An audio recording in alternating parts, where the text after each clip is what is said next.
Peluncur roket ganda Ukraina BM-21 Gred MLRS terekam saat disambangi serangan Lancet Rusia. Serangan akurat menyebabkan ledakan dahsyat pada Gred MLRS. Rekamannya beredar di Telegram pada Jumat 29 Desember 2023.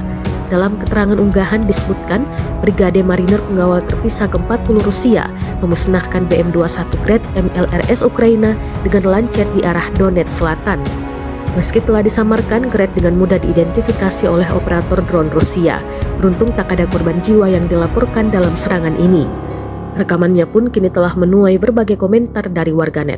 Rusia telah menginvasi Ukraina selama setahun lebih, terhitung sejak 24 Februari 2022. Namun hingga kini belum tampak tanda-tanda perang akan berakhir.